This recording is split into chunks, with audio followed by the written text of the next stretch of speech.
Kisah Raja Cyrus Agung, pendiri Kekaisaran Persia. Prolog, anak yang diramalkan menjadi raja.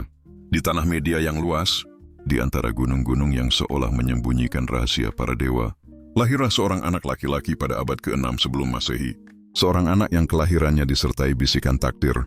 Dialah Cyrus putra Kambises, bangsawan Persia dari suku Achaemenid, dan Mandane putri Raja Astyages dari Media. Pada malam kelahirannya, bintang-bintang seakan melukis garis cahaya yang mengarah ke timurnya Persia. Para peramal istana, Media mendengar kabarnya dan memberi ramalan kelam kepada Raja Astyages. Anak dari Mandan akan tumbuh menjadi raja besar, bahkan menggeser kekuasaan Media. Ketakutan menyambar hati sang raja. Tapi bayi kecil itu, dengan mata bening dan tangis lembut yang seolah memanggil masa depan, tak pernah memahami bahwa ia telah menjadi bagian takdir yang lebih besar daripada kerajaan-kerajaan yang belum ia kenal. Masa kecil tumbuh di tanah para pengembala. Karena ramalan itu, Cyrus kecil tidak dibesarkan di istana Media. Ia diserahkan diam-diam kepada seorang penggembala bernama Harpagus untuk dihancurkan. Namun sang penggembala bersama istrinya yang baik hati tidak sanggup membunuh seorang bayi mungil. Mereka merawatnya, membesarkannya seperti putra mereka sendiri. Cyrus tumbuh di alam luas, mengenal kerasnya angin pegunungan, hangatnya matahari, dan keadilan sederhana para gembala. Ia belajar membaca tanda badai, menangkap kuda liar, dan berburu di hutan. Namun yang membuatnya berbeda adalah kecerdasannya. Ia pandai berbicara, punya hati lembut, tetapi bila ditindas, ia berdiri tegak seperti batu karang. Ketika ia berumur sekitar 12 tahun, kehebatannya menarik perhatian. Dalam sebuah permainan anak-anak, Cyrus memimpin teman-temannya layaknya raja kecil. Seorang bangsawan Media yang kebetulan melihat hal itu menjadi curiga. Setelah diselidiki, identitas Cyrus terbongkar. Raja Astyages terkejut mendapati cucu yang ia kira telah lenyap, hidup dan tumbuh menjadi anak kuat. Tapi karena merasa tak lagi ada ancaman, Astyages mengizinkan Cyrus kembali kepada keluarga Persia. Disinilah awal dari legenda. Remaja kembali ke Persia dan menjadi pemimpin. Ketika tumbuh menjadi remaja, Cyrus mendampingi ayahnya mengurus suku Persia, belajar diplomasi, administrasi, dan seni memimpin. Jiwa kepemimpinannya tidak terbatas pada rakyat Persia, bahkan suku-suku tetangga mulai memujinya. Cyrus dikenal adil, dermawan, dan berani. Ia selalu bicara tentang persatuan bangsa-bangsa, bukan penindasan. Filsafatnya sederhana. Kekuatan seorang raja bukan pada ketakutan yang ia sebarkan, melainkan pada kepercayaan yang diberikan rakyatnya. Awal kekuasaan menumbangkan Media. Ketika ayahnya wafat, Cyrus naik sebagai pemimpin Persia. Pada saat itu, Persia berada di bawah kekuasaan Media. Namun, Media dipimpin oleh Astyages yang semakin lalim dan membenci Cyrus yang semakin populer. Harpagus, jenderal Media yang pernah disiksa Astyages, diam-diam menghubungi Cyrus. Ia menawarkan dukungan bila Cyrus ingin membebaskan Persia. Cyrus pun menggerakkan rakyatnya. Perang meletus. Pertempuran panjang bergemuruh di tanah Persia. Prajurit Media yang dibenci oleh kebengisan rajanya sendiri perlahan berpaling kepada Cyrus. Dan tibalah hari ketika tentara Media menyerahkan kekuasaan tanpa darah terakhir. Cyrus tidak membunuh Astyages. Ia merawatnya sebagai keluarga. Inilah awal reputasinya. Cyrus raja yang berbelas kasih mendirikan Kekaisaran Persia. Cyrus kini menjadi penguasa Media dan Persia. Namun visinya lebih besar. Ia ingin menyatukan bangsa-bangsa tanpa tirani. Membangun kerajaan raksasa yang berbeda dari para penakluk sebelumnya. Penaklukan Lydia. Kerajaan Lydia di Asia Kecil dipimpin oleh Raja Croesus, yang terkenal kaya dan sangat percaya pada ramalan Delphi.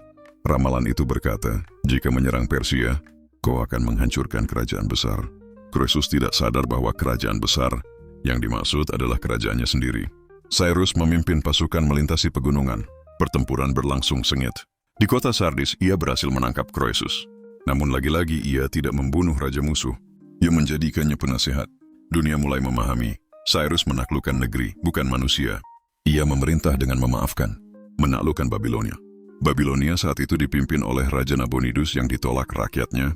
Cyrus datang bukan sebagai perusak tetapi sebagai pembebas. Sungai Eufrat dialihkan sehingga pasukan Persia bisa masuk ke kota tanpa merusaknya. Ketika memasuki Babilonia, rakyat menyambutnya bagai penyelamat. Disinilah Cyrus melakukan tindakan paling monumental, deklarasi hak asasi manusia pertama di dunia. Ia membuat silinder dari tanah liat, dikenal sebagai silinder Cyrus, berisi kebijakan, membebaskan bangsa-bangsa dari perbudakan, mengizinkan kelompok yang terusir kembali ke tanah mereka, menjamin kebebasan beragama, menghormati tradisi dan tata cara lokal.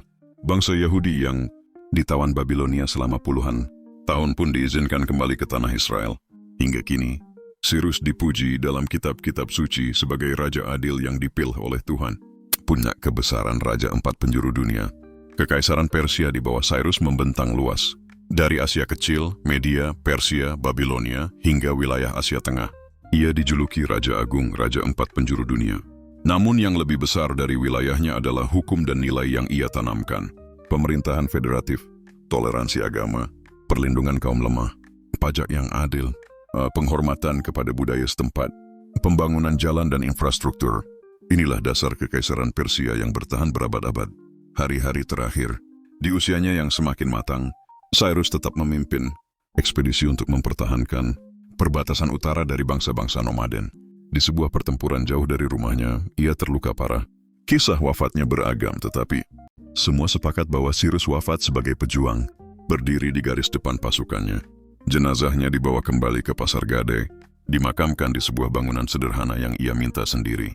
Sebuah makam kecil dari batu putih, rendah, tenang, seperti seorang gembala yang kembali ke bukit tempat ia dibesarkan. Di pintu makamnya ada tulisan sederhana, "Aku Cyrus, yang memberi kerajaan besar kepada bangsa-bangsa. Jangan iri padaku atas tanah sedikit yang kini menjadi tempat istirahatku." Epilog warisan sang pendiri. Cyrus tidak hanya membangun kekaisaran, ia membangun cara baru menjadi raja. Ia mengubah penaklukan menjadi persatuan, kekerasan menjadi kebijaksanaan, dan ketakutan menjadi kepercayaan. Warisan terbesar Cyrus bukanlah wilayahnya, tetapi cara ia memperlakukan manusia. Ia dikenang sebagai pendiri kekaisaran Persia, pembebas bangsa-bangsa tertindas, pencipta toleransi antaragama, tokoh yang disebut dalam kitab suci, pemimpin yang membangun hukum dan keadilan, penakluk yang berhati lembut. Dan hingga hari ini, ketika kita menyebut nama Cyrus Agung, dunia mengenangnya bukan sebagai penakluk, tetapi sebagai pendiri peradaban. Ringkasan jelas dan lengkap tentang apa saja yang dilakukan Raja Cyrus Agung selama hidupnya. Apa saja yang dilakukan Raja Cyrus Agung semasa hidupnya? 1. Menyatukan suku-suku Persia.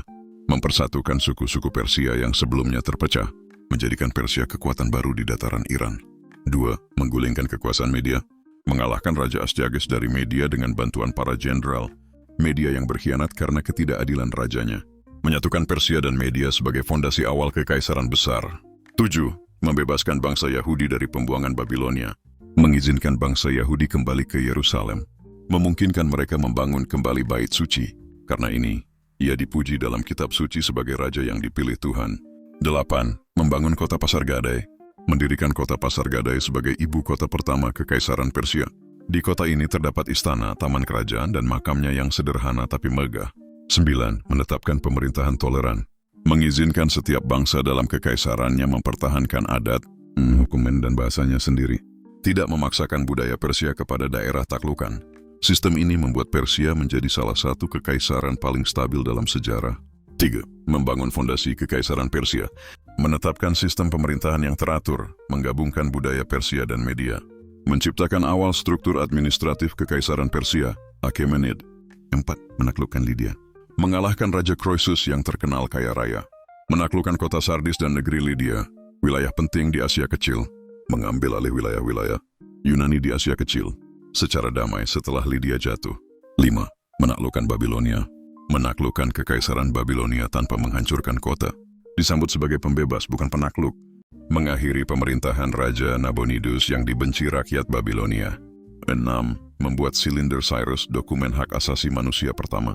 Mengeluarkan kebijakan yang tertulis dalam Silinder Cyrus, berisi kebebasan beragama, penghapusan perbudakan tertentu, pengembalian bangsa-bangsa ke tanah asal mereka, perlindungan terhadap keluarga dan properti, menjadi dasar etika kepemimpinan Persia yang adil.